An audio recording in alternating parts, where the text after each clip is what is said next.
గురించి, అష్షూరు రాజు గురించి హిజ్కియాకు దేవుడిస్తున్న వాగ్దానం. నీ దగ్గర రాడు శత్రువు, వస్తాడేమో, ఈ పట్టణంలోకి రాడు, వచ్చిన త్రోవని తిరిగిపోతాడు. వింటున్నారా?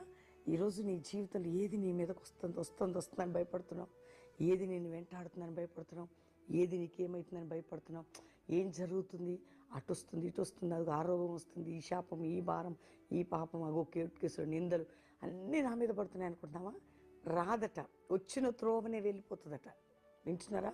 నీ శత్రువు నీ యొద్దకు రాక తిరిగిపోవును. ఈరోజు వాగ్దానం, నీ శత్రువు నీ యొద్దకు రాకుండా తిరిగి పోవును. కాబట్టి ధైర్యంగా ఉండు. ఖచ్చితంగా నీకున్న ఏదైనా కానీ అది తిరిగి వెళ్ళిపోబోతుంది. నీకు దగ్గర రాదు. వచ్చినట్టే అనిపిస్తుంది నీకు, దగ్గర వచ్చింది అయిపోయింది అనుకుంటా. కాదు, దేవుడు రానియడు. అష్షూరు రాజు రాడు, వచ్చినతో వెళ్ళిపోతాడు. అదేవిధంగా ఏ శత్రువు, ఏ పోరాటం, ఏ నిందలు, ఏది దగ్గర దాకా వచ్చి నేను పీడిస్తున్నాయి, అవి వచ్చినట్టు వచ్చి వెళ్ళిపోతున్నాయి. అంటే ఏమీ కాదు. ప్రభు గొప్ప కృప నీ పట్ల, నీ పిల్లల పట్ల, నీ యవ్వన జీవితం పట్ల, నీ భవిష్యత్ పట్ల చేయబోతున్నాడు. ధైర్యంగా ఉండండి.